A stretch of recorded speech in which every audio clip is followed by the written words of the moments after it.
Pendwick 6 has proved herself on the toughest leg of the race. Tabali has led all the way from Cape Town to take line honours at Sydney, with Sayula taking the handicap prize.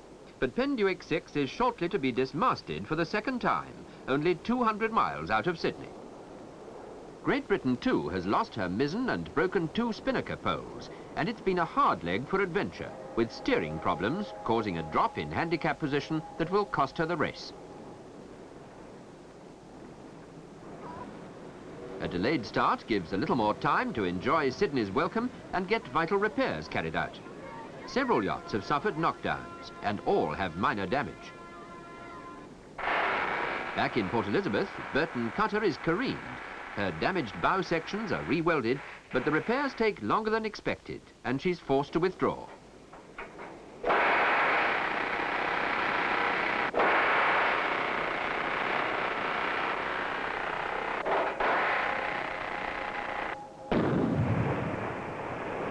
The fleet, now reduced to 14, are bound for Rio.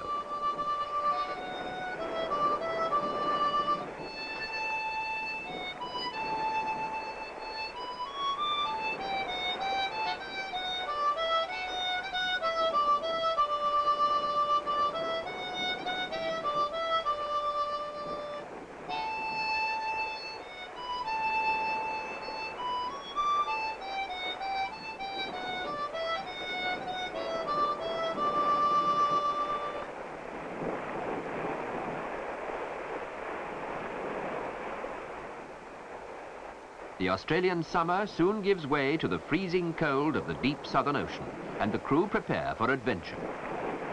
But on GB2, Bernie Hosking is lost south of New Zealand in icy seas.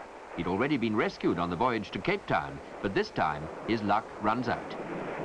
GB2's crew press on with renewed determination, taking a northerly course, and are soon 500 miles clear of their nearest rivals, heading for Cape Horn. Modern electronic instruments are a great help to a racing crew who constantly need to adjust their sails for maximum performance.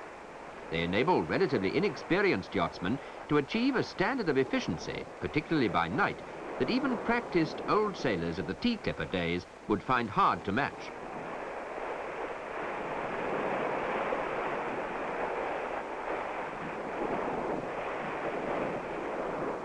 The Army crews aboard the 59-foot ketch British Soldier provide a useful communication service, relaying radio messages from other craft. The yacht is taken over by an entirely new crew of 9 at each port of call, and their enthusiastic team manager is skipper on the longest and most exciting third leg. Major Neil Carlier exercises his skill to bring the sun's image skimming across the horizon for an accurate observed position.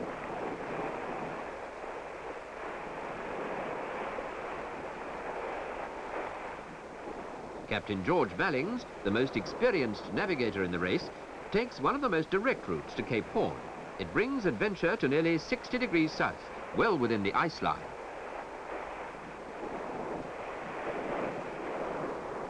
For 2.5 days, they sail in Arctic conditions amongst the icebergs. It's hard to use a sextant wearing gloves, but in these latitudes, dressing to go on watch takes the crew a good 20 minutes, as they struggle into oilies over aircrew bunny suits and Arctic underwear. For well over 2 weeks, they race in seas that are only 4 degrees above freezing. Some of the larger bergs are 3/4 of a mile long and 300 feet high, and from them pour a stream of small growlers, dangerous as a minefield in the short polar night. Some yachts experience actual icing on deck, and Guia was once prevented from reefing by a solidly frozen mainsail. Ahead of them lies the southernmost tip of America, the legendary Cape Horn.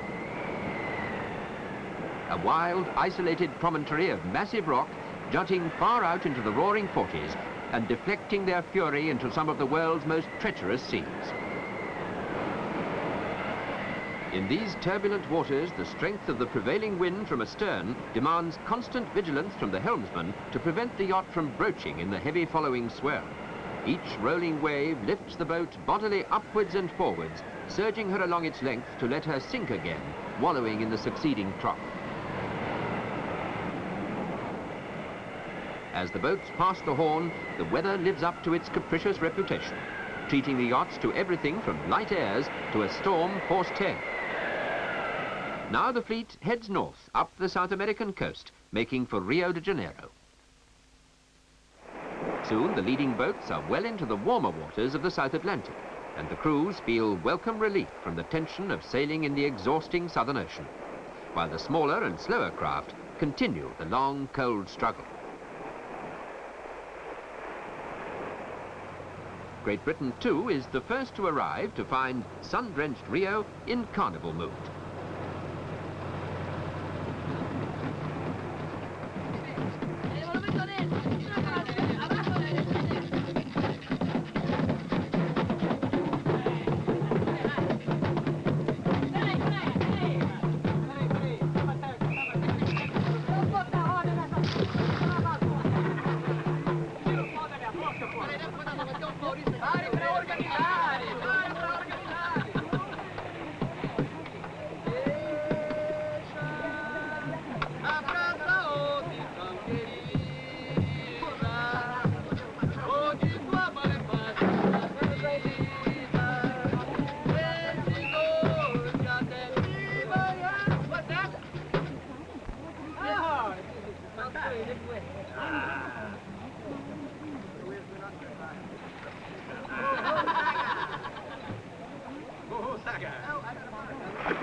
Mexican Sayula at the start of the vital pursuit race back to England, looking as immaculate as the day she left Portsmouth.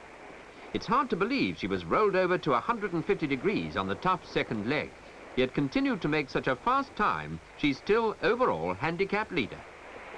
The intricate needlework on her sail is the only visible sign of the vast distances she's travelled.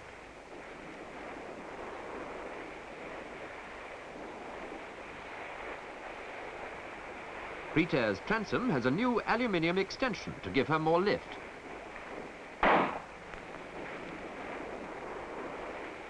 Adventure is challenging strongly and will soon gain her third victory in 4 legs. The big fiberglass ketch Second Life, like Adventure and Sayula, is a production boat, giving a consistent performance. Although her crew never make the prize list, they can now celebrate joining the modest band of yachtsmen who rounded the Horn under sail.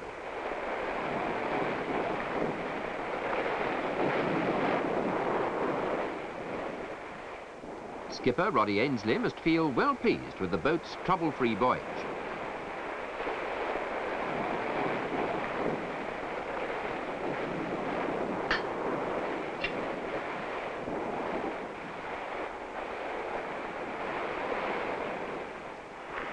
Burton Cutter is now back in the race after her disappointing withdrawal from the southern legs, but with the consolation of having proved her speed with the fastest ever passage from Cape Town.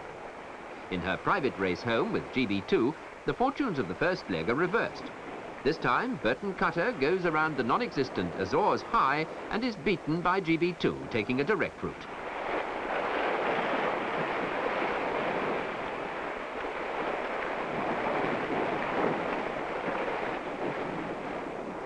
A stitch in time saves 9 is certainly true of sail repairs. On a long voyage, the sails suffer the strain of constant use for weeks on end, and the stitching wears out. There are sewing machines on board to cope with more serious damage, but it's difficult to spread out the vast areas of wet sailcloth in the confined space of the cabin to replace a complete panel.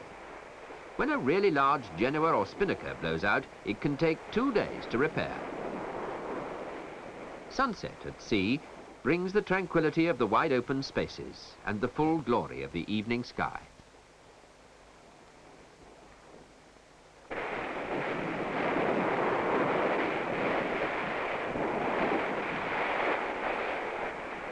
Sadly, all voyages must come to an end.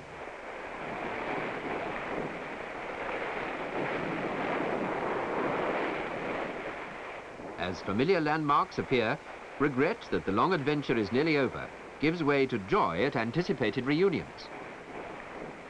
Great Britain, too, finishes with a spinnaker flying flourish to take line honours and the Duke of Edinburgh's award for active service personnel. But it's Mexican Sayula who sails in the worthy winner of the Whitbread trophy for the fastest voyage round the world on corrected time. She comes back to a tumultuous bank holiday welcome.